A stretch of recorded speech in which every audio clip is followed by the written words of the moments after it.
రాష్ట్రంలో ఎన్డీఏ ఆధ్వర్యంలో కూటమి ప్రభుత్వం నారా చంద్రబాబు నాయుడు గారి నాయకత్వంలో ఏర్పాటైన తర్వాత శాంతి భద్రతల పరిరక్షణకు అత్యంత ప్రాధాన్యం ఇస్తూ ఉంది.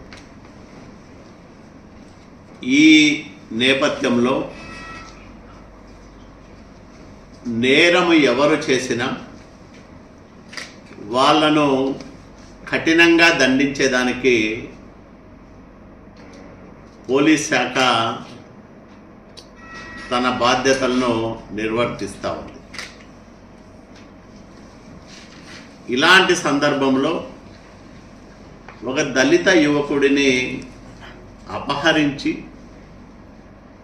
చెప్పుకోలేని చోట్ల విపరీతంగా కొట్టి బాధించి భయపెట్టి గతంలో అతనిచ్చిన ఫిర్యాదును ఉపసంహరించుకునేలా ప్రయత్నం చేసిన మాజీ ఎమ్మెల్యే వంశీని ఇటీవల పోలీసులు అరెస్ట్ చేశారు. సాధారణంగా రాజకీయ పార్టీలో ఒక వ్యక్తి తప్పు చేస్తే ఆ పార్టీ అతనిపైన క్రమశిక్షణ చర్యలు తీసుకోవడం సర్వసాధారణంగా మనం చూసే విషయం. దానికి పూర్తిగా భిన్నంగా జగన్మోహన్ రెడ్డి నేరాలు చేసిన వాళ్ళను పరామర్శిస్తూ ఈ రాష్ట్రంలో వికృత మనస్తత్వం ఉన్న వ్యక్తుల సమూహానికి రక్షకుడుగా నిలవాలని ప్రయత్నం చేస్తున్నట్లుంది జగన్మోహన్ రెడ్డి. వంశీని పరామర్శించడం అంటే నేరాలను ప్రోత్సహించడమే. ఆ పరామర్శకు పోయి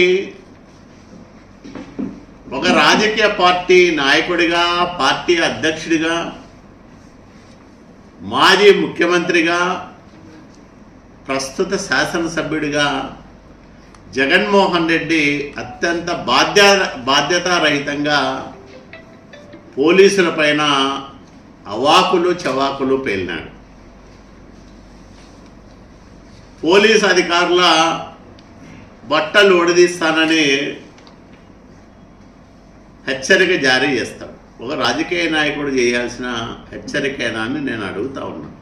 ఇతను నేరస్తులను ప్రోత్సహించే అత్యంత క్రూర మనస్తత్వం ఉన్న నేరాగ్రసుడనల్లా ఏమన్నల్లా ఇతను. జగన్మోహన్ రెడ్డి 5 సంవత్సరాల పరిపాలనలో రాష్ట్రాన్ని సర్వనాశనం చేశాడు. అభివృద్ధి ఇసుమంత కూడా లేదు. సంక్షేమానికి పాతరేశాడు. ఆర్థికంగా రాష్ట్రాన్ని పూర్తిగా దివాలా దిగించాడు. రాష్ట్రాన్ని ఒక వెంటిలేటర్ పైన పెట్టాడు.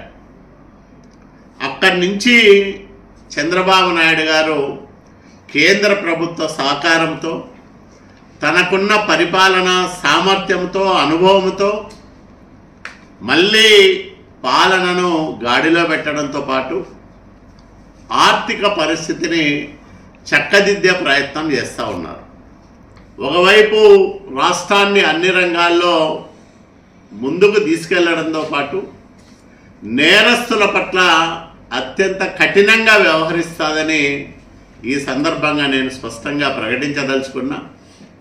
వంశీ లాంటి ఒక నేర స్వభావం ఉన్న వ్యక్తిని నిండు సభలో, అసెంబ్లీలో మహిళల పట్ల అత్యంత జుగుప్సాకరంగా మాట్లాడిన వ్యక్తిని, ఒక దళిత యువకుడిని అపహరించి చిత్రహింసల పాలు చేసిన వ్యక్తిని, గన్నవరంలో తెలుగుదేశం పార్టీ కార్యాలయాన్ని దహనం చేయడంతో పాటు అక్కడ నిలబడిన కార్లని వీటన్నిటిని కూడా కాల్చివేసి ఫిర్యాదు చేయడానికి వెళ్తున్న తెలుగుదేశం పార్టీ నాయకుల సమూహం పైన కూడా దాడులు చేయించిన వంశీని నిస్సిగ్గుగా నిర్లజ్జగా వెనకేసుకొస్తున్న జగన్మోహన్ రెడ్డిని ఈ రాష్ట్ర ప్రజలు క్షమించరని కూడా ఈ సందర్భంగా నేను హెచ్చరించదలుచుకున్నాను.